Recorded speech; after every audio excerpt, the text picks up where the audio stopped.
New Zealand's got a special place for women in society.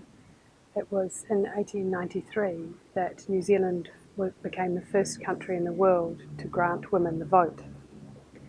Since then, we've followed it up with various pieces of legislation which are designed to preserve and promote gender equality in New Zealand, including the Equal Pay for Equal Work Act, which we passed in 1972.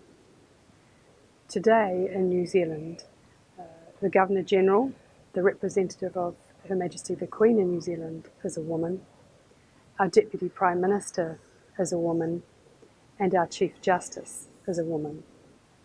So those three significant positions in New Zealand society are all filled by women.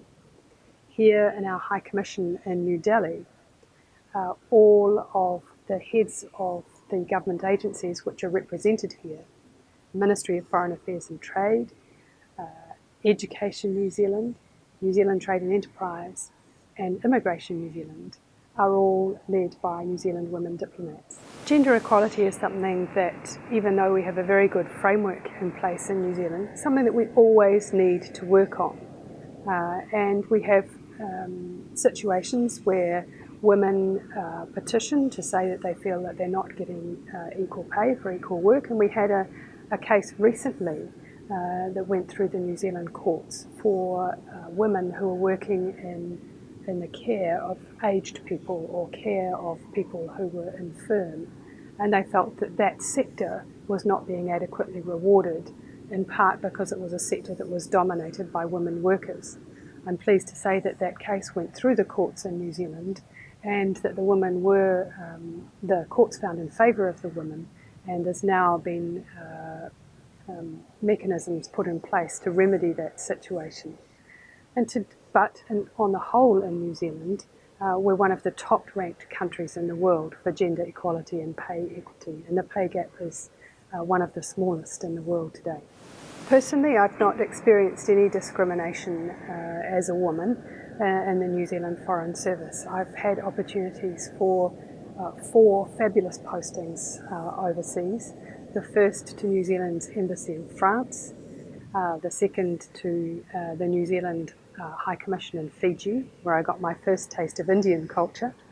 Then I was appointed as New Zealand's High Commissioner in Rarotonga in the Cook Islands, and now I'm High Commissioner here in India. And of course, India is one of the most important countries in the world today. It's increasing in geostrategic importance, and it was a real honour when the New Zealand Minister appointed me as High Commissioner to India. It's something that I made up my mind to try and do when I was about 14 years old. I think it was reading too many Graham Greene novels about diplomats and cocktail parties.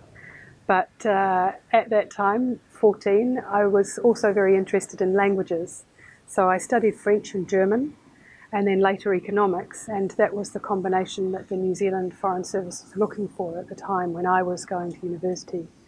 As it turned out, at Canterbury University, I had exam clashes all of the time because I was the only student to be doing that combination. So I was very pleased when I applied straight from university and was taken on by the Foreign Service. I'd say that both my parents had an influence on the person that I've become and the choice of career path that I followed. My father is actually Dutch by birth and immigrated to New Zealand when he was only 10 years old. So through his family, I've always had an international interest in what's going on in the world, and we travelled quite widely. My mother gave up her studies to marry my father and to be a homemaker in New Zealand. But she was always one of those women who was on the school committee, who was on the committee at the sports club, always helping out her friends and people in the community. And I think it's from her that I get my strong sense of duty, and that was really inevitable that I was going to go into government and into the civil service and use that sense that I have to work for the benefit of New Zealand, to make New Zealanders safer and more prosperous offshore. Well, New Zealand's immigration policies are really designed to match the skills that New Zealand needs in our economy with the available pool of talent worldwide.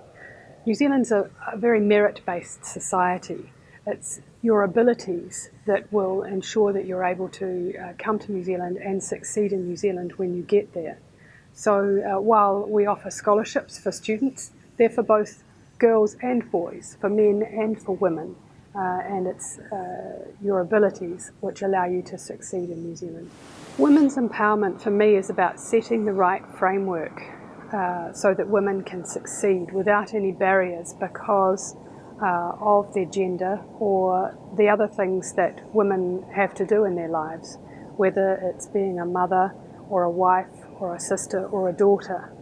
And one of the reasons why I came to the Women Economic Forum and why I was so keen to come today was to support the excellent group of New Zealand women entrepreneurs who have come to the conference. We've got Meg Gordon, who's got an accountancy background and who is teaching people about sustainable business models. We've got Penny Simmons, who's a CEO from the Southland Institute of Technology, one of New Zealand's premier educational institutions. So as a High Commissioner for New Zealand, it was really important to me to come to the conference to support those New Zealand women, to tell a New Zealand story and to show the world that in a place where women and men can be equal, we can have good interactions with the world for everybody that we can meet up with here.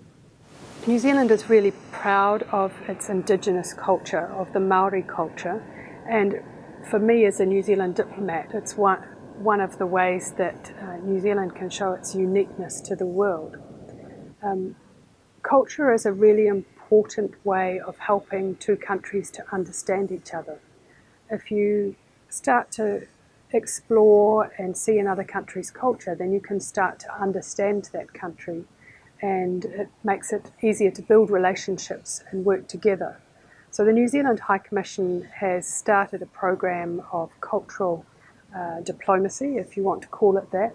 We've had a number of New Zealand authors come and present at Bukaroo, the Children's Book Festival. We brought Witia Hamaira, who's an iconic New Zealand author, to India. And one of the activities which was really successful was to bring India Inc., a New Zealand theatre company, to India to tell the story of Krishnan's Dairy, which was a story about an Indian who came to New Zealand, an Indian family who came to New Zealand to run a corner store, what we call a dairy, in New Zealand. We think that through these kinds of cultural exchanges, we can build better understanding between New Zealand and India of why the two countries can be important to each other and where we can cooperate together.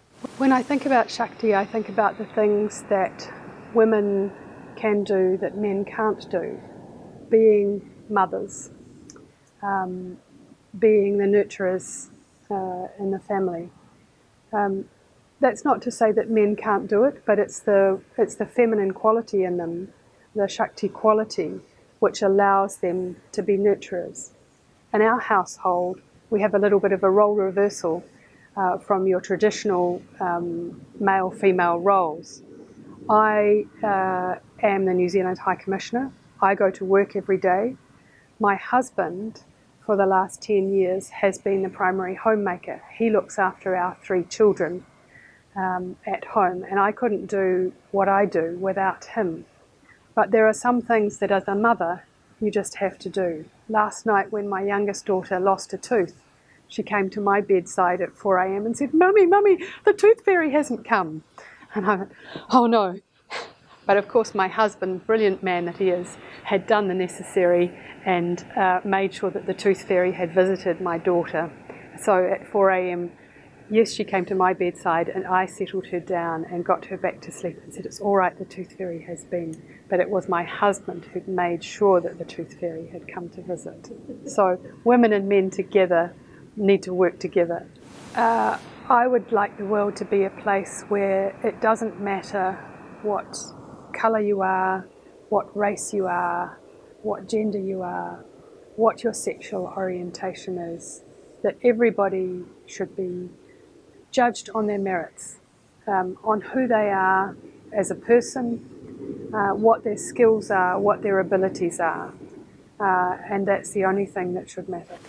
I would like the world to be a place where it doesn't matter what colour you are, what religion you are, what gender you are, what sexual orientation you have, but where everybody is judged on their own merits for the skills that they have, for what they can bring as a person, and that is the only thing that should be important.